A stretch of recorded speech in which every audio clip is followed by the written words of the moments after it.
Born Primitive Outdoor is proud to partner with Montana Knife Company, Marsupial Gear, Evolution Outdoors, Sheep Feet, and Capture Gear. Thanks for tuning in, and thanks to our sponsors.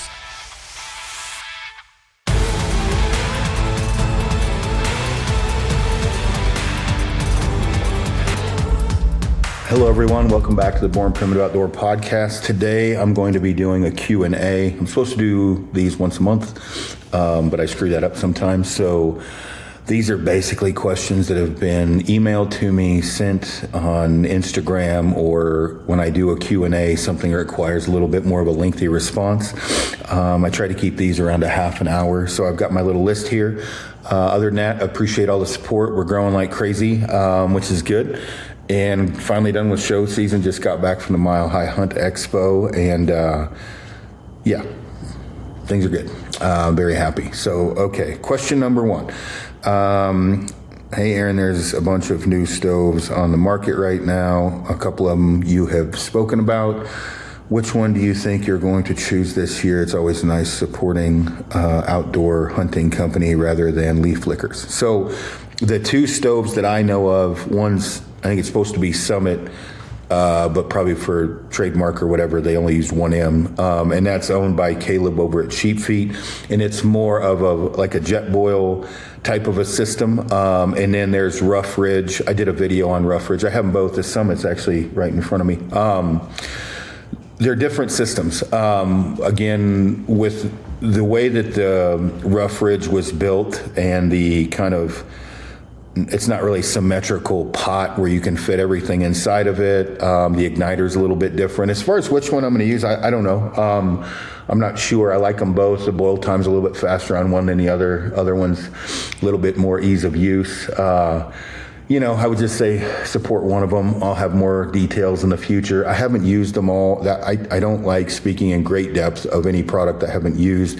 High altitude, extreme cold weather, things like that. And I haven't been able to use, at home, when it's cold here, I'll test them. But having said that, which one I would be right now probably leaning more to the Rough Ridge stove so far. But I don't know, but it's Rough Ridge and Summit, SUMET. I think in April, the Rough Ridge is going to be shipping, and I think the Summits are already shipping, but they're both good options. Next question, because I posted some videos of me fucking with an alcohol stove in my garage, and this one is, Aaron, you've always said alcohol stoves are gay. Why are you testing one of those? Anything changed over the last few years? Are you just screwing around out of boredom? Pretty much. This one was from Evernew. I can't remember what it's, Evernew DX or something like that. Not something I'd probably use. It's just basically with an alcohol stove, you've put 1.5 ounces, 2 ounces of like either yellow heat, denatured alcohol, whatever, you light it. There's not really any, it's kind of a pain in the ass to put it out. And then it's a very lightweight system though. So the boil time for that with like 15 ounces of water was just over 4 minutes with the alcohol stove. But, I may screw around with it, but not something I'm going to be diving into. So don't get any ideas as far as Aaron going into an alcohol stove. It's probably not something I'm going to use very often. Kind of a cool little deal. And again, I am going to try it out at higher altitude and see how it does. It's a little bit dirtier system when I say that, spillage or whatever. It's not quite as clean. Obviously you're not going to end up with an empty canister. Boil times aren't as fast. You do save a little bit of weight, but by the time, you can't really use it to heat up your tent, for example, and then it's very hard to put out. So you can get, where you're not wasting that much fuel, but 1.5 ounces to 2 ounces of denatured alcohol or heat will generally boil the amount of water I need for a mountain house or whatever in about 4 to 4.5 minutes, but not something I'm probably going to dive into. Aaron, it looks like you've been using the longbow. He's talking about a rifle. Longbow a bit more. What calibers are you preferring? What guns are you using and why? Also would like to know your thoughts on rifle scopes. So, I'm not a gun guy, so take this for what it's worth. Yeah, I've shot a bunch of stuff with a gun. but I'm not as advanced as someone like my buddy Dan Wallace or John Pinch, Matt Allwine, Ryan Avery. There's a lot of guys out there, many more that are far more advanced on this, but I have Viking Armaments Mountain Forged in Seekins right now. I have a Seekins 7 PRC. I have a Mountain Forged 6.5 PRC and 300 PRC. And I have a Viking 300 PRC because I blew the barrel out of my 6.5 PRC. I'm learning a lot about this when I talk about that as far as the really more technical things on the scope side. I'm definitely learning that one lot number to another can vary greatly when you're getting your gun zeroed in. A lot of other different things as far as that goes. I'm running a 5-25. I think it's an S4 Maven on 3 of my rifles, and I have a Night Force NX6 coming. I'm going to try out, but I'm a big fan of those Mavens. As far as caliber goes, a 6.5 PRC or a 7 PRC is more than enough, in my opinion, to kill anything. And I killed bison with my 6.5 PRC, and I don't know what else. 300's a bit much, but it's 30 caliber. Some people prefer that, especially for elk. I get that, but I would have zero issue hunting everything in North America with a 6.5 PRC. Right now, I'm going back and forth between 143 grain Hornady and 156 grain Burgers. As of right now, that 156 grain Burger is winning the race for the 6.5 PRC. On the 7 PRC, I'm shooting one of those 175 grain Hornadys. And on I'm learning along the way. I'm shooting at the rifle range quite a bit. I got one at my house, but if I had gun to my head right now, I would be shooting that 6.5 PRC from Mountain Forge with a 5-24 Maven scope on it. And then I've got an MDT bipod and a Tricer bipod I've been messing with back and forth. Long-winded answer, but I am having fun shooting it. Looks like you ordered another Black Widow. Are you planning on hunting with a recurve this year more than you have been? I think I'm going to, in Wyoming, I can transfer from, you hunting through bow season, and at the end of bow season, you can just grab a gun. There's some variances in there. So probably going to hunt with the recurve through September.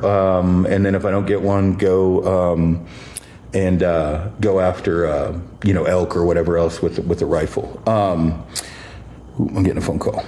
I'm going to hunt some with a recurve, but I'm digging on the gun thing. I'm not going to lie. I've been a bow hunter for the predominantly, 95% or more of what I've done. Shit, more than that. It's been with the bow, but it's fun to do something new.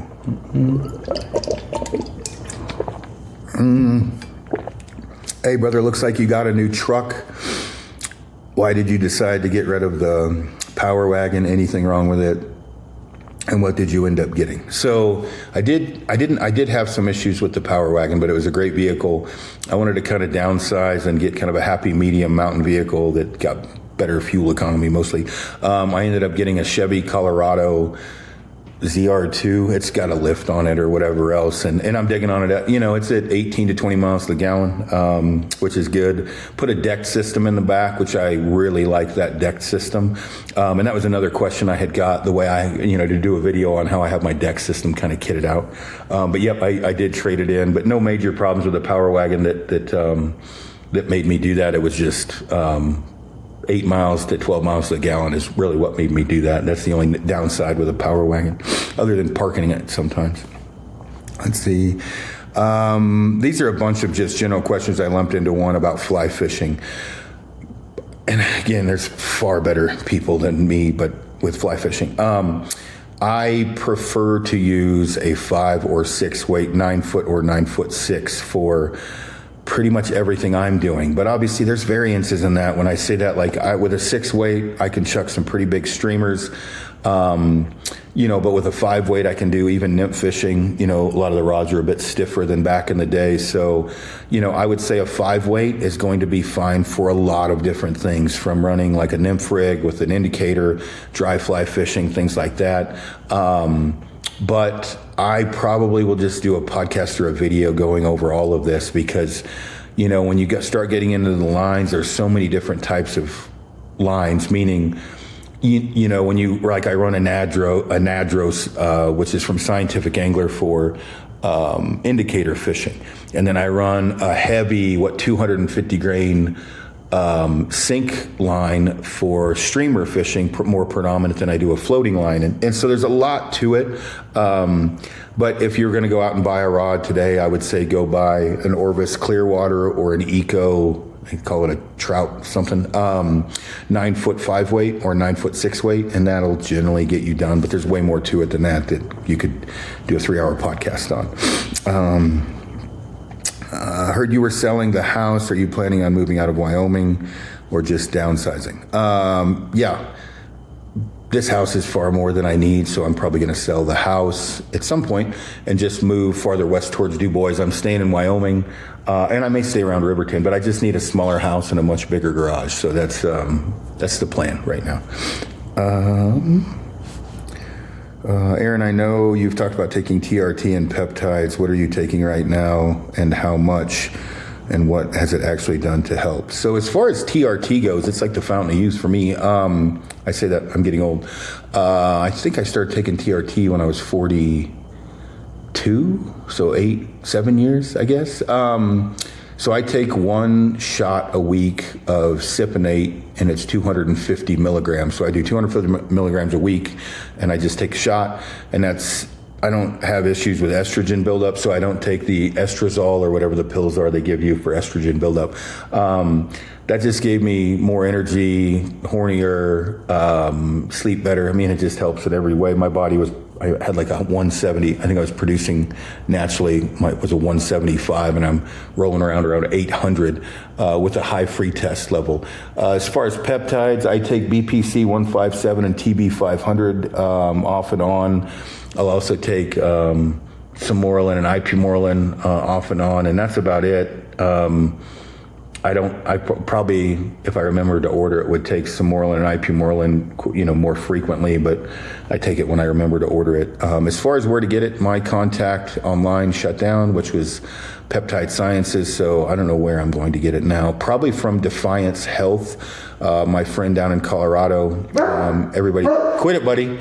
Everybody can check her out. She actually, at Defiance Health, they have actually a mail-in blood test kit where you can actually test your blood on your own and send it back to her to get the results and do the TRT and peptides, over remotely, which is good. And I'll do a podcast with her going over that. Sorry about the dog. Quit it, buddy. Odin woke up from a nap. Actually, I had a question about that on the dog. So I've got the 2 Great Pyrenees, and then I have little man who's sleeping behind me. I've got I guess he's 5-month-old blue heeler who's been great. Everybody saw him at the show. But yeah, I wanted the blue heeler to just go with me everywhere. And when I say that, like backpacking, traveling, I take him all over the place. But when I go on elk hunts or sheep hunts, he'll probably go along with me. And I'm learning about the puppy life on my own. Let's see. This one actually was a question about my Subaru. Yes, I have a Subaru. It's an Outback Wilderness edition, but I am going to sell that Subaru because I've got the truck, which is a happy medium with fuel economy. There was some other negative shit involved with that question on the Subaru, but yeah, funny, not super negative, but Odin, come here. My big boy, I left the gate open. He's not supposed to be out. Odin, you want to say hi? There he is.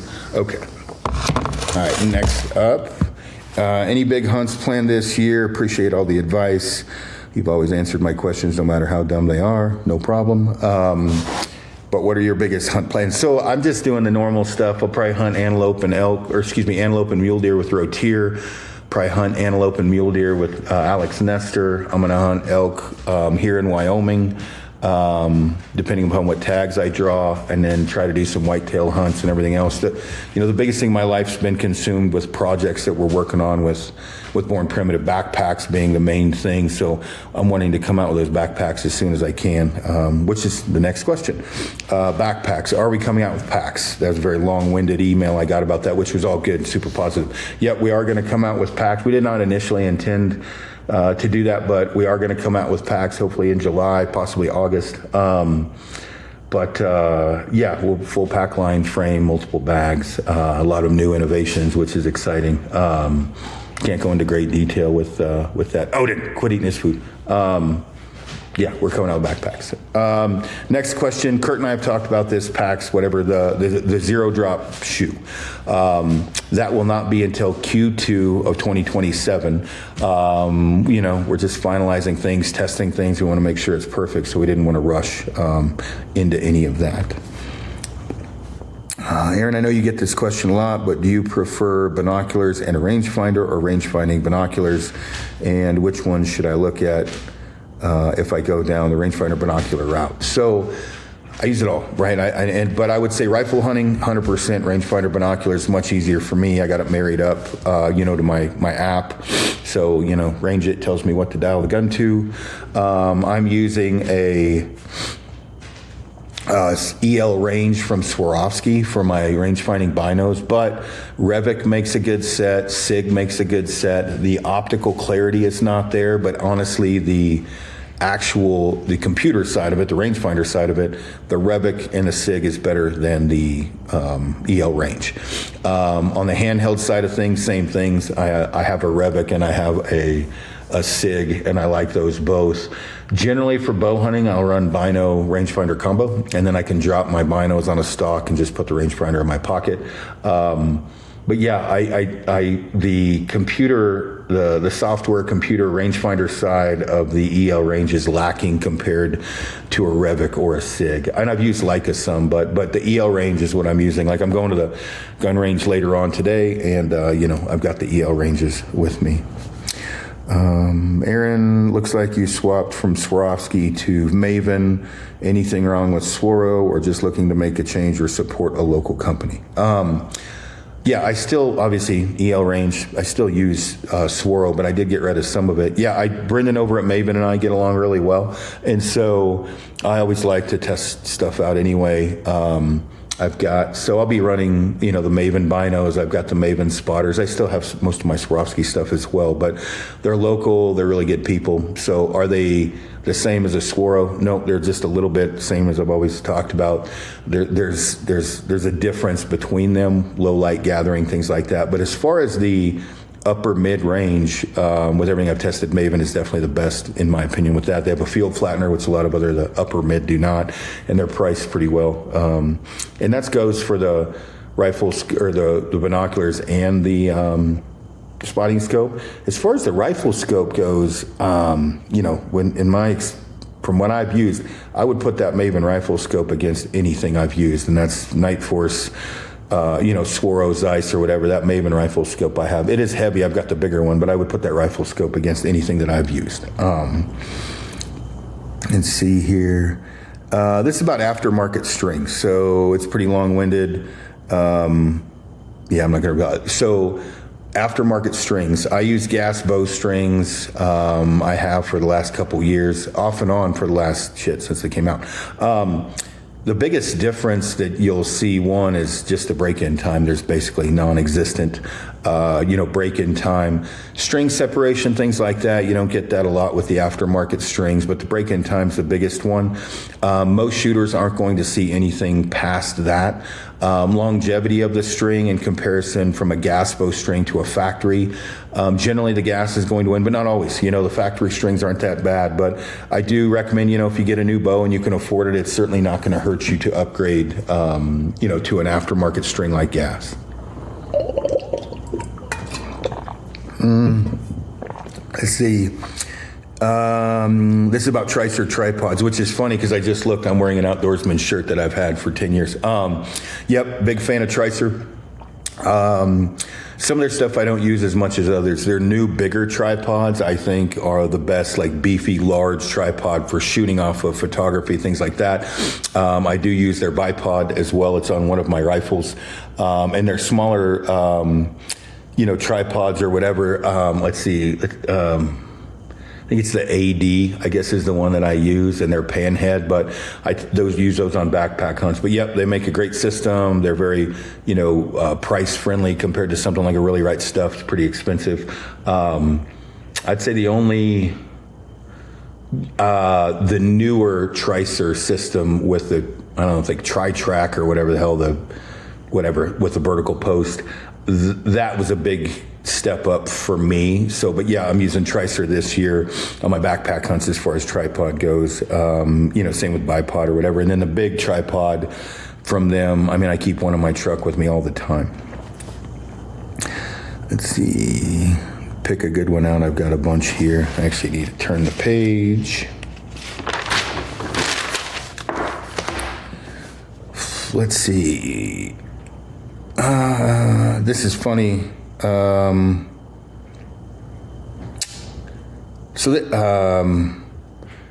This question is kind of pertaining to some business stuff, direction. So with the backpacks, it's kind of this, we are going to be coming out with American-made backpacks, very compliant, all made in America. There will be a small amount of Asian-made material on those for the stuff we couldn't get in the U.S. And how that goes is, pretty easy. If it's a material that I want that they don't sell in the United States, we have to go elsewhere. We will probably be coming out with a Asian-made or overseas-made line as well for retailers, and then we will also have a very compliant line. The biggest thing with that is like going to retail is pretty difficult to do with a American-made line. So we are considering doing 2 lines. 100% we're doing the American-made, and then we may be doing not China, but a line maybe made in South America, potentially Vietnam. So that may happen, but we're looking into that, seeing if that's a route we want to go. This one's about my haircut. That's funny. We're skipping that one. This is a good one. Editing software. So this guy's just talking back and forth about Photoshop and Lightroom. Getting into photography, Lightroom to me is easier to learn. Now, Jerry, my partner in crime, who's going to edit this podcast, Jerry prefers Photoshop. I don't think you can go wrong with either one. I would say Photoshop is more versatile. You can do more with it specifically. I would say Lightroom, as far as photography goes, I would choose Lightroom for just photography over Photoshop. But I have not used Photoshop nearly as much, and Jerry is far more advanced, which is probably use Photoshop, because there's things Photoshop can do that Lightroom cannot do.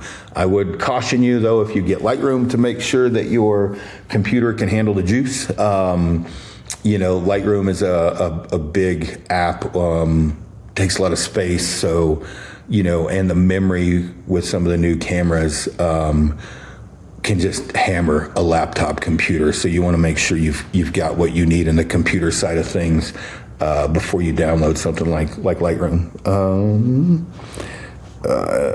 I know you've been to all of the different shows. Has there been any gear that stands out to you that's going to make you change from something you currently or have been using in the past? That Rough Ridge stove or the Summit, again, probably going to end up using the Rough Ridge.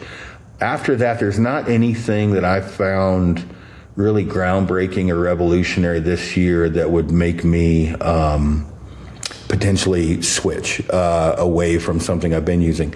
I've already talked about like the Argali sleeping bag. I went to those. Compared to Western Mountaineering, which I've used in the past, but there's nothing too crazy as far as techie gear that I've found. I say that new Garmin InReach and the new Garmin chronograph, I guess you could say that. I mean, I'm never going to use another chronograph again, that's for sure. Like the Garmin chronograph's pretty crazy. I did look at the new Garmin rangefinder, which is pretty freaking state of the art, but to be continued. I'm going to have to use that more, but after that, nothing too crazy. After that, hey Aaron, I was there when you were shooting the 90-pound Hoyt bow when you were at the Western Hunt Expo. Sounded like it was closer to 95 pounds. Seemed like you drew it back pretty easily. How was the draw cycle? What do you think of the bow? I thought the bow was great, especially for a higher poundage bow. The draw cycle was smooth as a 95-pound bow can be. I'm not going to shoot one at 95 pounds. I'll probably shoot one at 85. I did order a couple.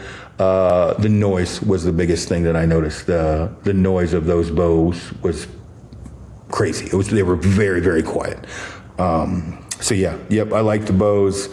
And I specifically liked the noise coming out of them, especially for the weight of the arrow that I was shooting, which was like 465 or something out of a 95-pound bow. It was crazy. Let's see. Oh, this is Aaron. Have you watched James Yates and Easton's studies on Fletcher. Okay, so James Yates and Easton did this crazy in-depth aero flight, fletching, whatever study. And this person's asked me if it changed my views. No, I'm still shooting 2.3 air razors. That's probably what I'll shoot this year. I'm not discrediting anything they talked about, but at a certain point, I've shot long enough. If I shoot, 3 2.6s with a 2-degree offset and helical, 3 2.6s with a straight clamp with 2-degree offset, for me, it boils down, to on good days, I can't really tell a difference with most of them, out to 80 to 100 yards. Noise is the big one, and I've found the 2.3s are just a little bit less noisy. The air racers. Aaron, I'm sure you've been asked this question before, but what is your favorite bow sight right now? Yeah, we did talk about this. So the driver I have that on one of my Hoyts right now, the Excel driver, and then the Spot Hog Boonie. Those would be the top 2 sites that I've tested, and ones that I could swear off on. I really, really like those. Aaron, how are you liking the Flycraft RAF? I think you have 2 or 3 different models. I was looking at purchasing one for me and the family. Any negative sides? Other than I don't have my garage clean to put it in, and I got a tarp over it. No, the Flycraft, I think it's the Guide series. I've taken that thing through some shit. I've never had one issue with it at this point at all. No leaking, no nothing, as far as that goes. Frame, you have to build your own, you have to put the frame together. No, it's been amazing. And if most people see I fish a lot, I float the river a lot. So no, it's been pretty amazing. I can't suggest them enough. So, that's probably, I'm at 26 minutes. That's probably enough Q&Aing. I'm doing a podcast tomorrow with Larry Bartlett with Pristine Ventures. If you listen to the Moose podcast, that was the person that individual used for his consulting firm. Larry's been a friend of mine for a long time. So I'm going to have him hop on the podcast, maybe help understand things from his perspective as far as just give some info for people looking to book a do-it-yourself Alaskan moose hunt. Beyond that, we are almost out of bushcraft hoodies. Sorry, there's no green or gray really left. They will be restocked in June or July, I think. So we kind of undershot that. We should have ordered more. Packs are hopefully coming in July or August. Time will tell. After that, we'll post up new, when we're going to be having more of the academy courses. So whether that be shooting or survival or land nav, we'll post those up as we're scheduling. Right now, it's been crazy busy, just trying to keep up with everything. So I appreciate everybody tuning in, appreciate the support. And I'll have Larry Bartlett on tomorrow. And that should be a good podcast. And stay tuned.